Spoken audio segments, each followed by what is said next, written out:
This is Democracy Now!, democracynow.org, The War and Peace Report. We're broadcasting on over 850 stations on Pacifica and NPR, Low Power FM, college and community radio stations, on public access TV and PBS TV stations, and both TV satellite networks. On Dish Network, Channel 9415, Free Speech TV, 9410 Link TV, and on DirecTV, Channel 375.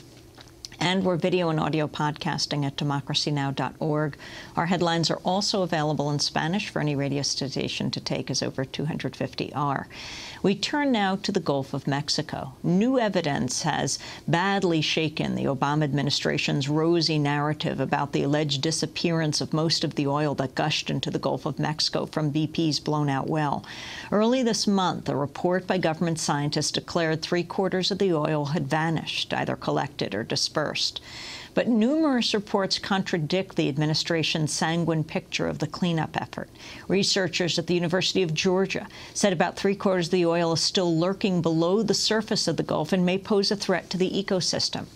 Separately, a study released last week by the University of South Florida scientists found oil and sediments of an underwater canyon and evidence that the oil has become toxic to critical marine organisms. On Thursday, a team of researchers confirmed the existence of a vast underwater oil plume stretching 21 miles from BP's blown-out well. Christopher Reddy of Woods Hole Oceanographic Institution said the amount of oil in the plume is unknown.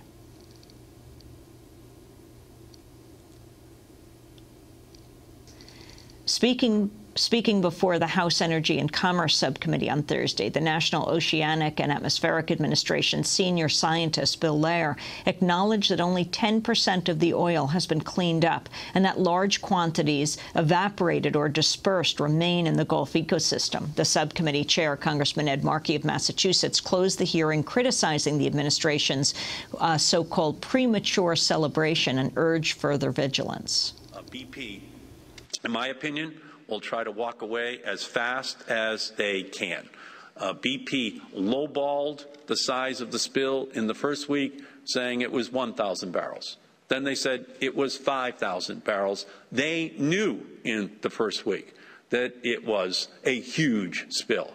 It turns out to be between 53,000 and 63,000 barrels per day. That is not 1,000 barrels. That changed the level of response in those first weeks, in those first months, because of the misleading information. People were less vigilant than they would have been. The response was less intense than it would have been if we understood the magnitude. And this is Christopher Reddy of the Woods Hole Oceanographic Institution about the amount of oil in the plume. All I can tell you is that we found a plume, and I can't tell you how much oil was in it because we don't have the values yet. We know there is a plume. We know its length. We know its shape. We know that we collected water samples in it. And when we have analyzed those samples, we'll be able to constrain what the inventory of those compounds were in there. We're joined now by Ian MacDonald, an oceanographer and expert on measuring oil spills from Florida State University. He also testified at Thursday's hearing and said the actual amount of oil removed from the Gulf is around 10% and predicts the spill will likely remain harmful for decades. Ian MacDonald, welcome to Democracy Now! Hello. Can you talk about what you have found? Talk about what the government says and talk about what all these different studies, including yours, are saying now about the amount of oil in the Gulf. Well, what's happening now, we can confirm that the oil that had been visible, that had been so troubling to us and to the ecosystem as floating layers on the surface of the ocean, has largely disappeared from view.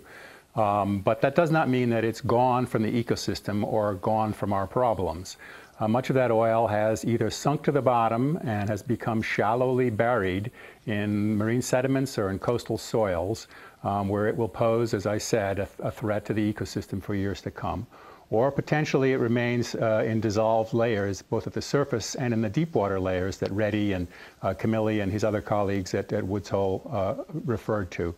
And as you said at the opening, this scenario of where the oil is and the concerns that it raises about the future of the Gulf of Mexico ecosystem contradict the way in which this government report of August 4th was rolled out by Jane Lubchenco and by Carol Browner. Talk about how this study by NOAA was done by the National Oceanographic Institute. Well, the hearing on Thursday before Representative Markey's subcommittee was pretty remarkable. The questioning went on for over an hour and a half. And during the course of the questioning of the three government witnesses that were there, Bill Lair of NOAA, Paul Anastas of Food and Drug of EPA, and Don Kramer of the Food and Drug Administration, Markey focused on Lair and made Lair roll back the statement that 3/4 of the oil was gone. And he was obliged to admit that, in fact, probably 80% of the oil is still in the ecosystem. It seemed clear from Lair's testimony that what happened was that he and other scientists at NOAA compiled a report, which they intended as an internal document for the responders so that they could understand the different categories of oil, what had happened to these oil, this budget, as it were, to guide some of the response efforts. And at some point, this report, intended as a private document, became a very public document and was presented by Lubchenco, Browner, and by the White House as a scientific result, definitively showing that the oil was gone and inferring that there was a little further threat to the ecosystem. What was presented as scientific fact is largely conjectural and contained no references to the scientific literature, none of the algorithms or formulas or other information that would allow investigators or independent investigators to assess what had been done. So this made what should have been science into a policy and PR exercise, and that's an unfortunate turn of events in informing the public about the next future of this oil disaster. So where did this report come from, Ian MacDonald? Well, it came from NOAA. It was written by Bill Lair, who is a physicist and a senior responder to oil spills within NOAA. And he put it together. What it is it's the results from a series of spreadsheets and other algorithms that look at the different pieces of the oil, the different components of the oil, separated between the water and the burning and the skimming. And it says, well, you know, knowing what we know about how oil behaves in the Gulf of Mexico ecosystem, knowing what we know about the type of oil that was discharged, what's likely to have happened to it. And then it presents these projections, these model results, which describe, you know, they have good numbers on the burning and skimming. They know how much they recovered with the skimming operations, and they have a reasonable idea of what the burning does. But all of the rest of the report is not based on measurement, but based on theoretical models, which were not available. So this report, which should have been science, in fact, became a policy and PR. And that continues an unfortunate trend within NOAA of rolling out seemingly authoritative statements about the oil discharge only to have to correct them or revise them subsequently. And it's not the way we want to see our government handling such a catastrophe, a calamity for such a large region. Would you call this government report a cover-up, Ian MacDonald? No, I wouldn't call it a cover-up. I would call it a misdirection. I think it was an example of taking a rosy scenario, which was compiled prematurely and was still under progress by the scientists who were in charge of putting it together, and then projecting it as scientific fact. So that's not a cover-up per se, but it very much, you know, it's much in line with the early statements that Representative Markey referred to, where the government and BP said confidently that there was only 1,000 barrels or 5,000 barrels coming out of the well, and we know that it was at least 10 times that, and we're subsequently we're forced to admit that. I guess the other thing that the oil budget does not account for, and which I've been concerned about, as have others, is the amount of gas that was released. This is an unprecedented discharge, this exploded well belonging to BP, unprecedented in the fact that it was in 5,000 feet of water and that the discharge went on in an uncontrolled way for nearly 100 days. That's really never occurred before, and much of the science, as Reddy and his colleagues have told us, still needs to be done to figure out where all that oil is.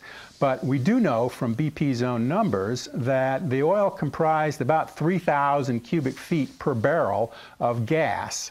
If you present the numbers not in units of volume, like cubic feet or barrels of oil, but in equivalent units of mass or equivalent units of energy, barrel of oil equivalents, what that 3,000 cubic feet per barrel means is that the oil plus the gas is equal to 1.5 times the oil alone. In other words, if the discharge was over 4 million barrels of oil, the total discharge of oil plus gas was over 6 million barrels.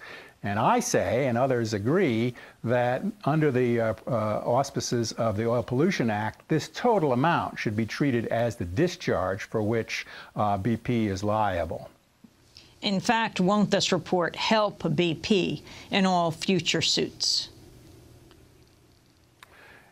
It could be construed that way, and that has been troubling all along, is that many of the statements by the Coast Guard, by the Unified Command, could be construed as minimizing the effects. And Markey bore down on that fact at many times during his questioning and during the testimony, pointing out that these sort of lowball estimates constrained the way we thought about and constrained the way the response effort went forward. So when we were being told that we didn't need to measure the rate of the spill because the response effort was already at 100% of the capacity and nothing would change if we knew different, that turns out not to have been true at all. It wasn't, in fact, until Secretary Chu and members of the USGS began carefully to put together spill rate estimates or discharge rate estimates that the response began to actually get control of the situation on the bottom of the ocean and began to be able to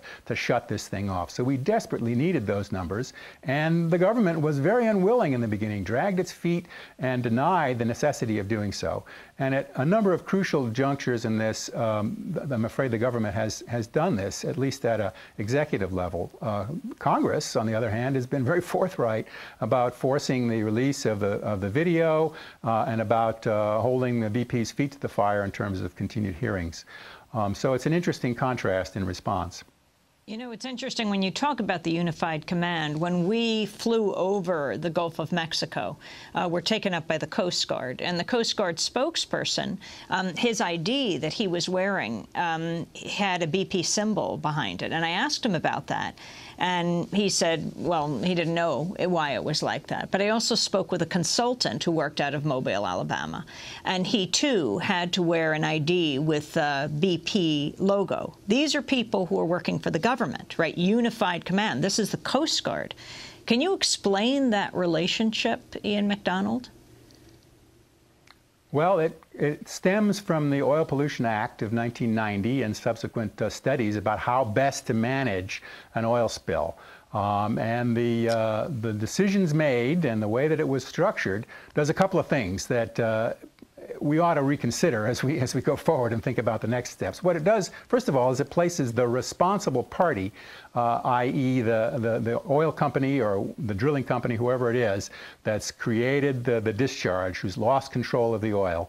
It makes them responsible for the cleanup, the actual physical logistics of operating the cleanup and response operation. And with the oversight of the Unified Command under the Coast Guard's immediate jurisdiction. It also brings in the Environmental Protection Agency, the Department of Interior, the Department of Commerce in the form of NOAA, and Homeland Security. So you have quite a number of cabinet-level advisors sort of all mixing around and trying to direct a private corporation, which of course has its own very deep legal and logistic concerns. So BP, all the way through this, of course, has had